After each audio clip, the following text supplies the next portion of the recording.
The Friday Night Thunder Scoreboard Show rolls till 11 o'clock. Dennis Weaver, Josh Peterson, Hayden Profit, Keith Kinzer, and Brian Markham here. Jet lag. A little rusty. Yeah, a little rusty. It's jet lag. You did it good last week. Good job. Pito, great job last week filling in for me. Let's take a quick look at the District 7 AAA scoreboard. Laverne victorious over Cookeville tonight. Oakland defeated Riverdale.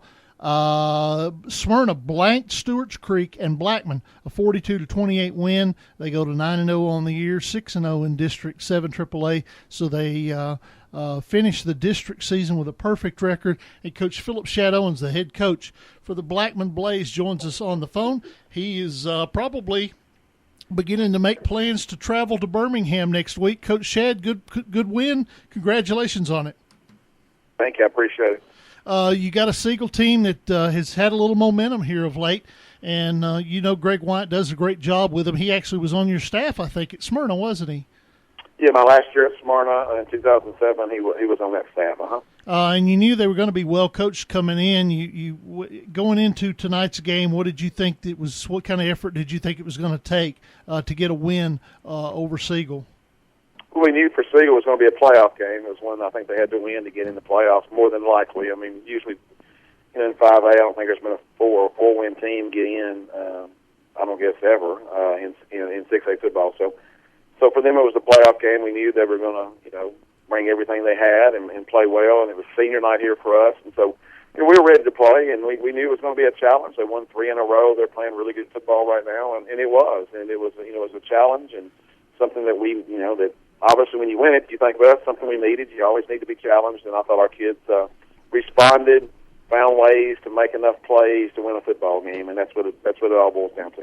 I didn't get a chance to listen into the broadcast, but I'm going to assume that Charlie Davidson had a big night, Jawan Jennings had big nights. Talk about who had the big nights for you. Well, we didn't have an offensive play in the first quarter. They took the opening drive and 8 o'clock and scored. We returned, Ronnie Killens returned the kickoff for a touchdown, so it was 7-7. They took the next offensive drive, drove down and scored. Ronnie Killens took the next kickoff, went 97 yards for a touchdown, and then they finished the quarter with the ball. So we had not one offensive play in the first quarter, and it was 14-14 at the end of the quarter. So it was a little bit different. I've never had a ball game where I didn't have an offensive play in a quarter, and but it was 14-14, and then we were able to. I think we picked one off at that point and made it 21-14 because Quinn Hardy picked one off and ran it for a score to make it 21-14. Yeah. And so it was one of them deals where we didn't have the ball forever, and we finally got the ball and scored. I think we had the ball twice in the second quarter and we scored, and it was 35-21 at half. So it was one of them bizarre games and never got into a normal offensive rhythm for us. Defensively, we played much better in the second half. We gave up a long pass for a score, but then offensively, we turned it over 3 times in the second half. So it was one of them deals where I thought defensively we didn't play well in the first half, and then in the second half we turned the ball over offensively. So to find a way to win a team that's desperate to win, which Siegel was tonight, I was proud of how our kids kept battling, kept fighting through, and certainly a great challenge for us. But it was great to get a win and be 9-0 and be undefeated through the region play. We've never done that here at Blackman, so credit our kids for battling through it.